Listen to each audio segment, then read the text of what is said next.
చిన్న చిన్న ముక్కలుగా కట్ చేసుకున్న బోన్లెస్ చికెన్ పీసెస్లో ఒక స్పూన్ అల్లం వెల్లుల్లి పేస్ట్, అర స్పూన్ గరం మసాలా, ఒక స్పూన్ కారం, ఒక స్పూన్ ఉప్పు, ఒక స్పూన్ ధనియాల పొడి, 3 స్పూన్ల మైదా, 3 స్పూన్ల బియ్యం పిండి వేసి కొద్దిగా నీళ్లు చిలకరించి ఈ మిశ్రమాన్నంతటిని కూడా బాగా కలుపుకొని ఒక 15 నిమిషాలు దీన్ని పక్కన పెట్టేయాలి.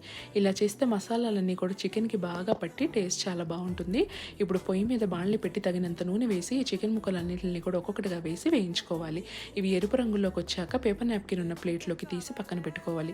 ఇప్పుడు సాస్లో టాస్ చేయడానికి ముందుగా మనం చిన్న చిన్న క్యూబ్స్గా ఉల్లిపాయ ముక్కలు, సన్నగా వెల్లుల్లిపాయ, పచ్చిమిర్చి, కొత్తిమీర తరిగి పక్కన పెట్టుకోవాలి. పొయ్యి మీద బాణలి పెట్టి 2 స్పూన్ల నూనె వేసి ఇప్పుడు ఈ ఉల్లిపాయ, వెల్లుల్లి, పచ్చిమిర్చి ముక్కల్ని వేసి ఇవి క్రంచీగా ఉన్నప్పుడే 2 స్పూన్ల సోయా సాస్, 2 స్పూన్ల టొమాటో కెచప్, 1 స్పూన్ వెనిగర్, కొద్దిగా వాటర్ వేసి అదొక ఉడుకొచ్చాక ఈ చికెన్ పీసెస్ దాంట్లో వేసి టాస్ చేసి లాస్ట్లో కొత్తిమీర వేసి దించుకోవడమే స్ట్రీట్ స్టైల్లో చాలా యమ్మీగా ఉంటుంది.